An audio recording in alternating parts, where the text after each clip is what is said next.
Hey, you are listening to The Brown Perspective. This is RO, and I'm here with Eduardo. How are we doing today? QO, I'm happy, baby. Happy, Woo, no happy? more student loans. Hap- Hey, oh, hey. yeah. Happy with Tio Juan finally came through. That's right. Tio Biden, baby.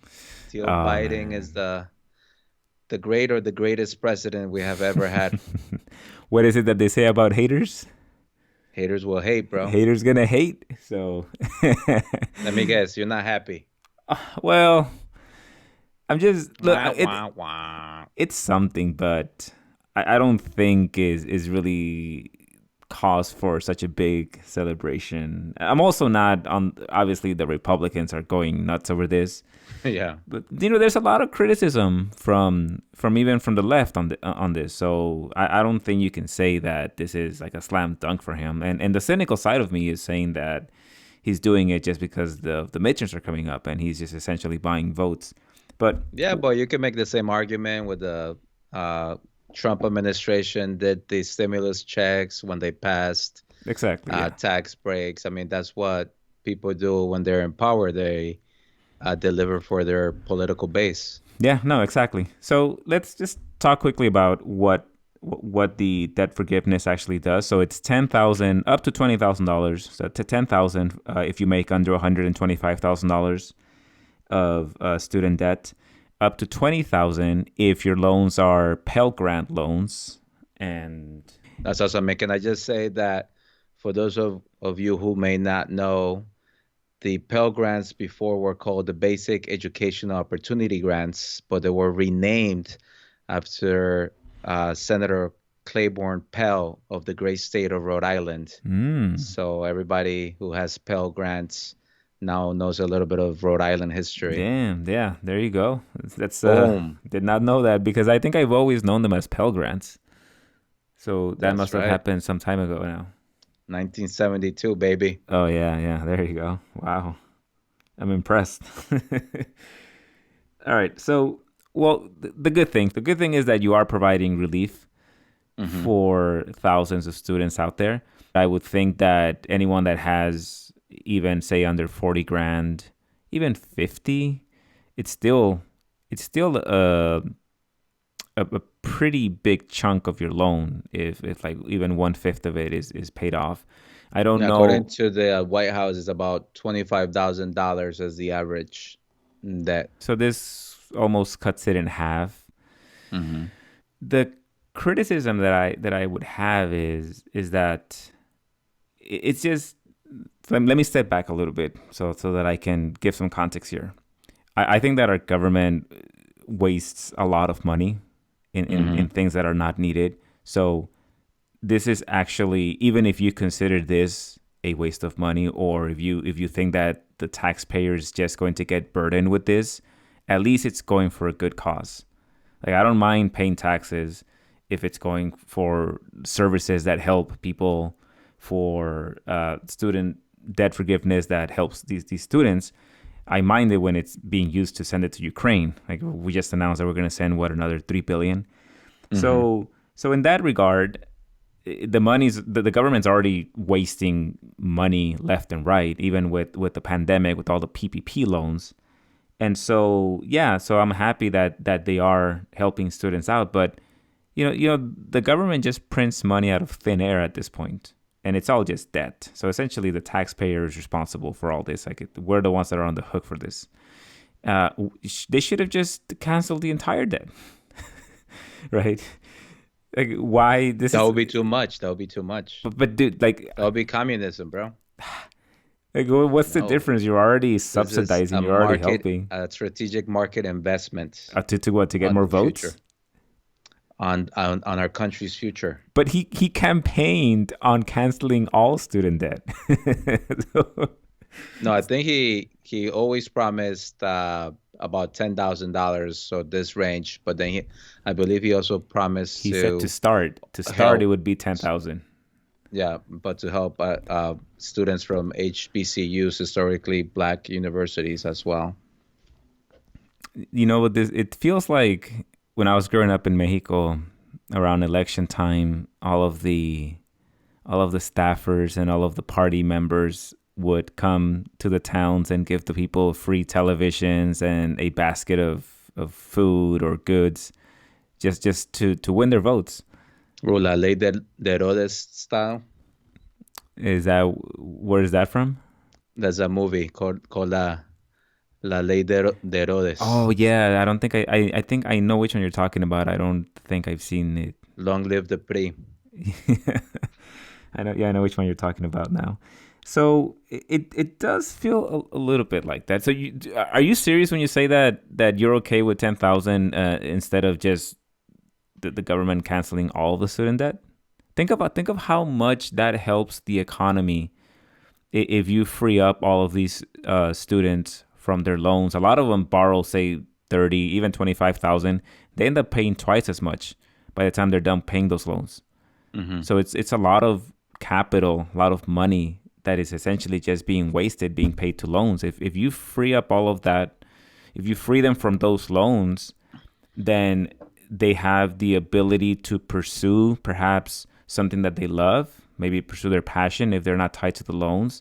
They can actually start saving the money and investing it in other areas, or even just spending it in either way. It's like it's a huge benefit to the economy Hmm. to free the students from this burden.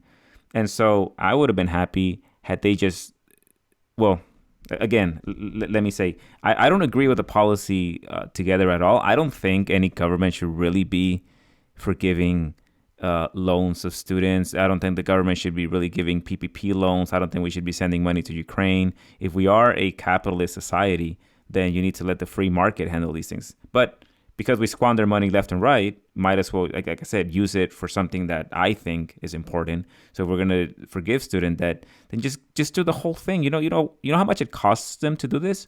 It literally like somebody printing, hitting a keyboard to print money. Because that's what they do. They just print out of thin air. At this point, we owe so much that we're not going to be able to repay it. So you might as well just print some more while you can still do it, because we're not going to be able to do this forever. I mean, 5 years, 10 years, 20 years, 30 years, at some point it's going to catch up to us. Because at the end of the day, someone's on the hook for all this money that we're printing, whether it's the Ukraine war or this student debt forgiveness. Taxpayers on the hook. But Yeah, let's put it to a but good cause at least. yeah, but that's the thing. So I think the total U.S. student loan debt is about $1.7 trillion. So I think forgiving that all that money would have been just too much. I How think much did we if blow on Afghanistan? a whole lot of money, but that's a Well, there you separate go, right? So conversation. so what you're like setting an arbitrary line here, like if the money actually means anything at this point. We squander so much money. We Dude, I mean, in Colombia, there's this saying, no te preocupes por plata, que plata no hay. uh So don't worry about money because there is none. No, we don't have money. And I think as a poor person, I think this would be a good time to acknowledge the privilege that I had as someone who received a lot of financial aid, both from the school, particularly my undergraduate institution, where I received a lot of financial aid from the school. I received financial aid from the government. I obviously worked. I did work study, hmm so I know that that's the other burden. And I know our alma mater, Brown, moved towards helping, trying to make sure that first year students, particularly those who are first generations, don't have to worry about loans, don't have to worry about studying, because that way they can focus on the complete on adjusting to the whole college Yeah, experience. and they had a So, need blind admission as well.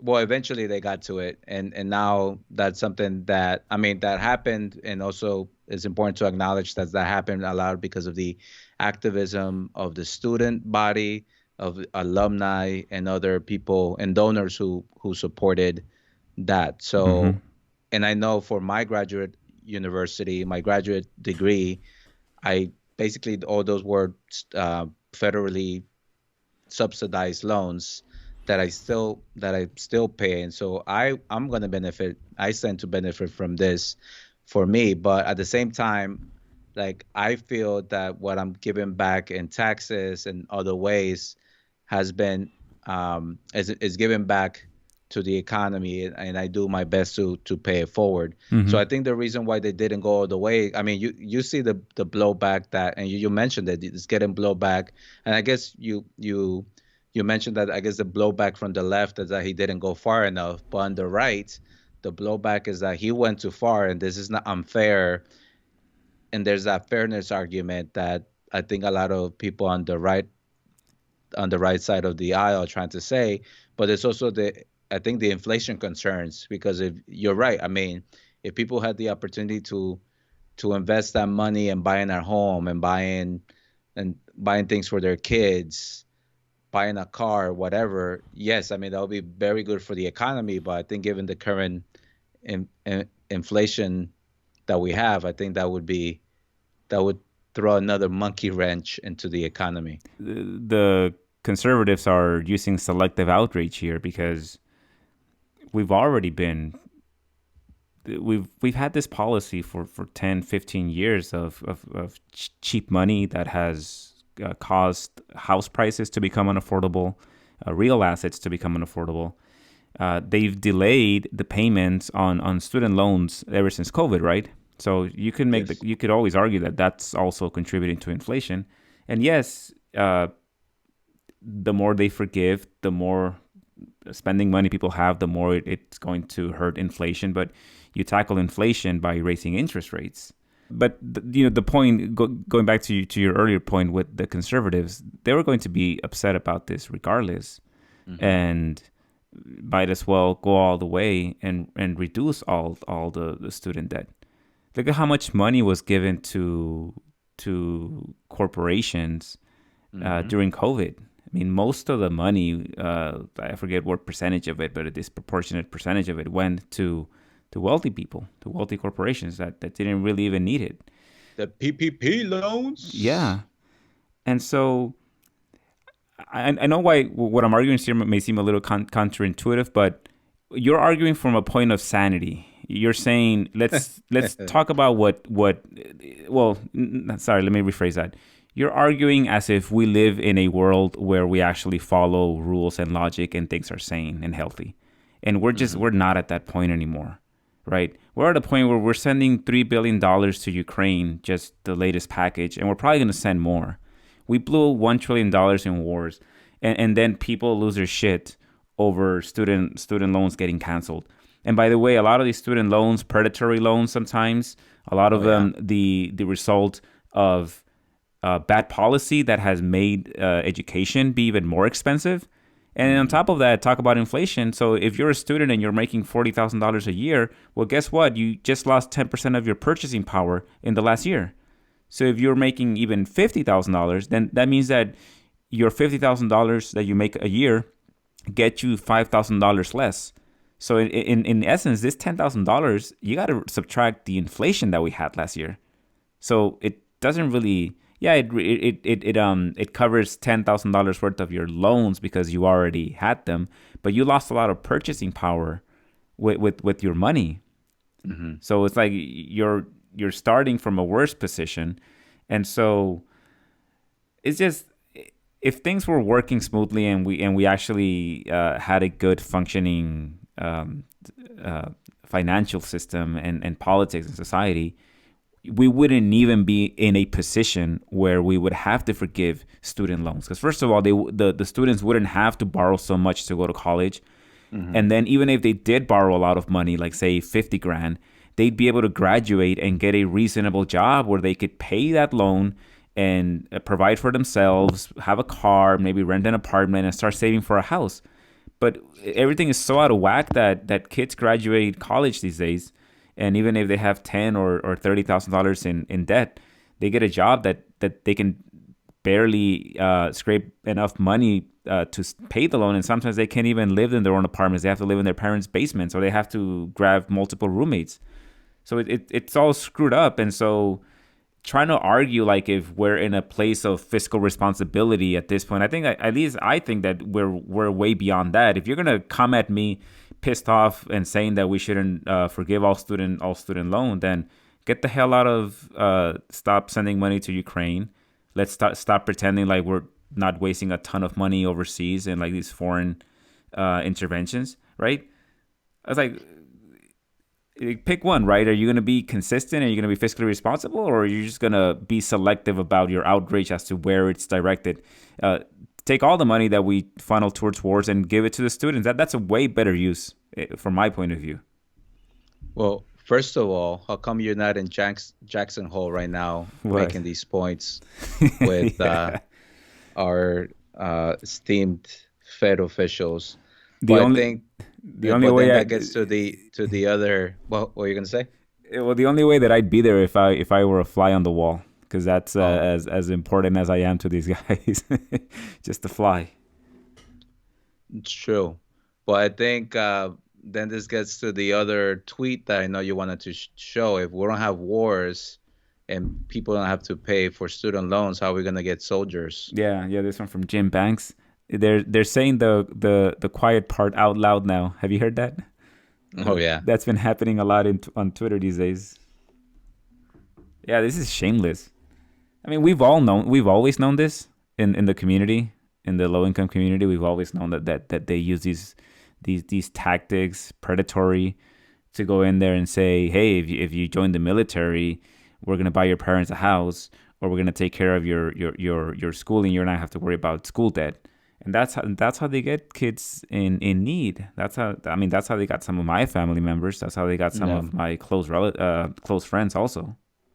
Well, and it's also how they get a lot of poor white kids from Yeah, rural communities across the country too, right? So it impacts low income people. So I mean, that's something that really, I guess, hasn't really changed through the many millennia that the poor fight the wars for the rich. yeah. But at least in this case, people are pushing back. So if you just read through the comments, it's pretty hilarious. Like even this one, it's harder to prey on poor high school graduates when college is an affordable option.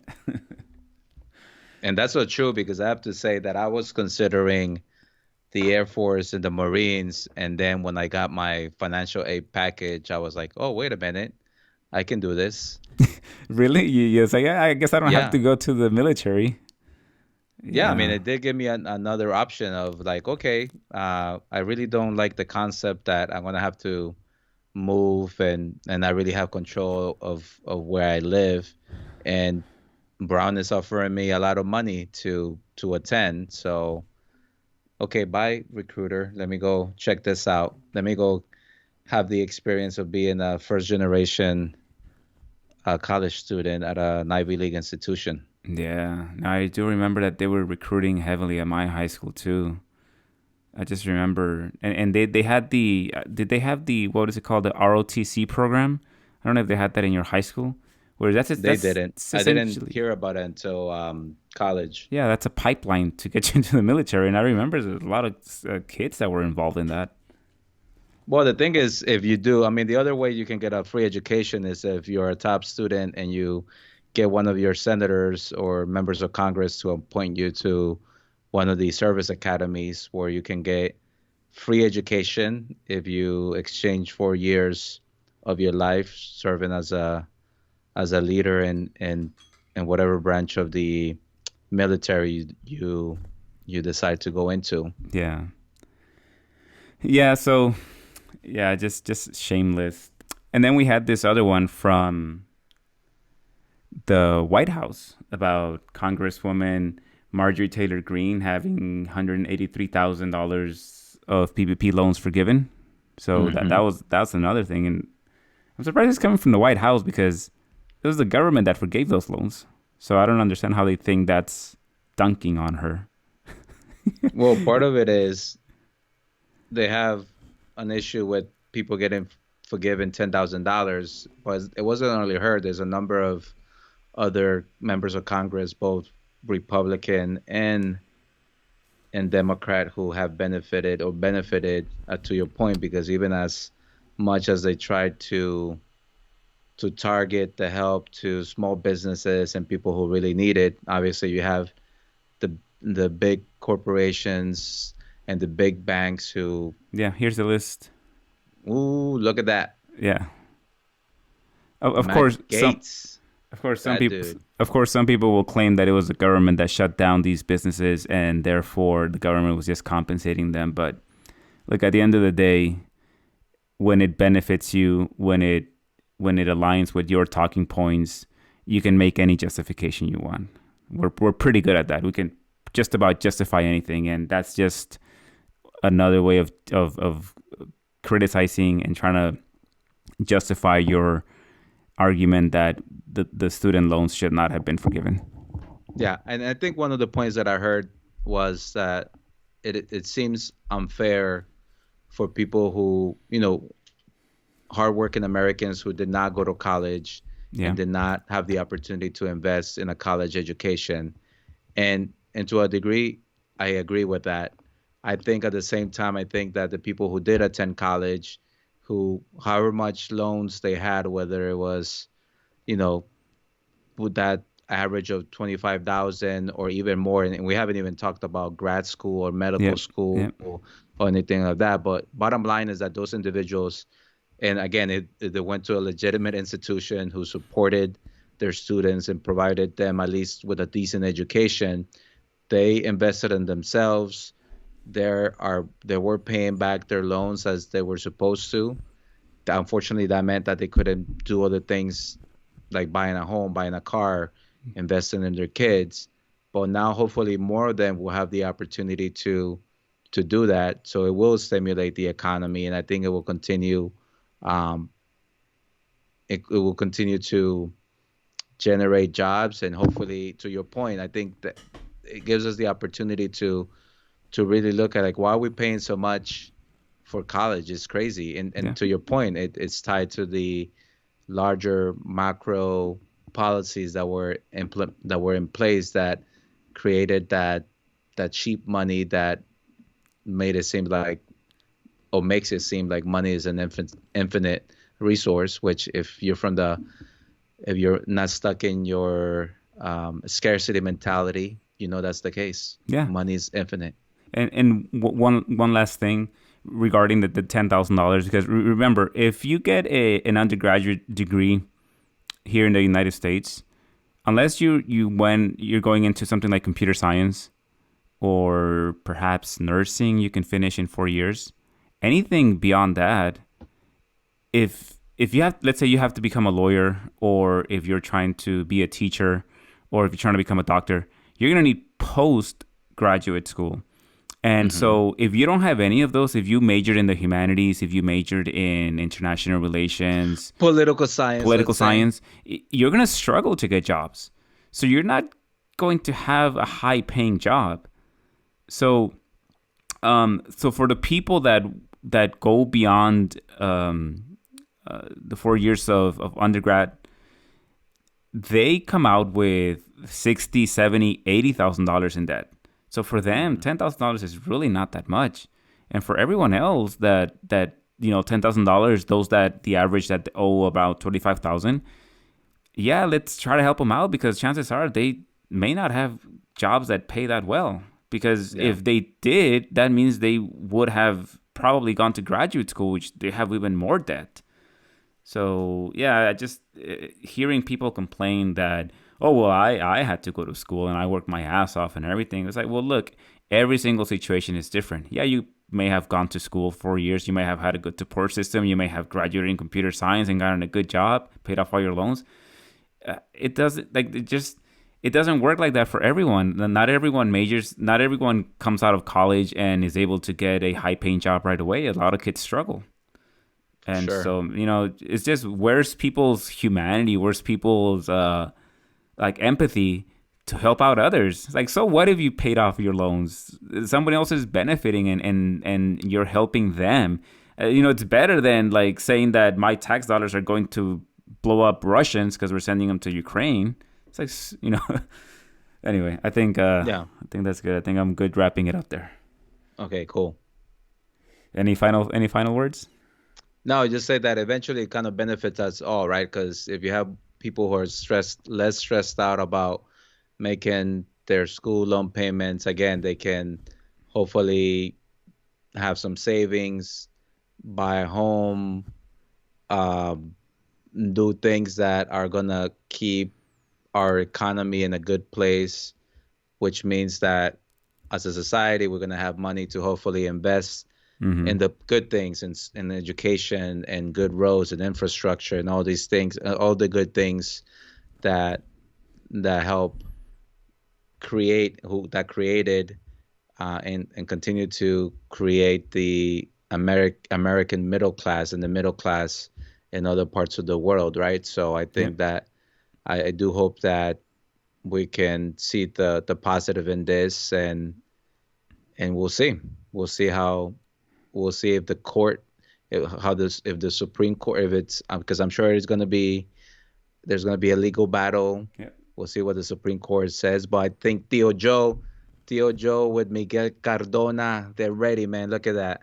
Yeah. They're Yeah. ready for the fight. They have the law books in their back. They know what they're talking about. Yeah. We didn't really get a chance to get into that, whether or not there's a chance that the Supreme Court is actually going to let it go through.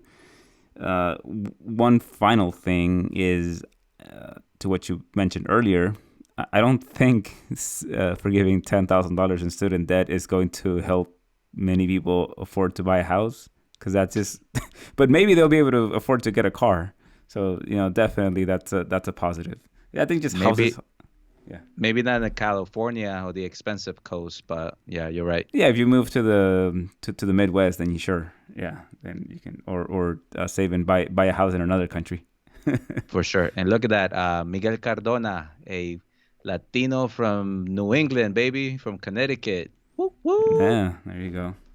If you all out there enjoy our content, be sure to check us out. We are Brown Perspective. Nos vemos. Ciao.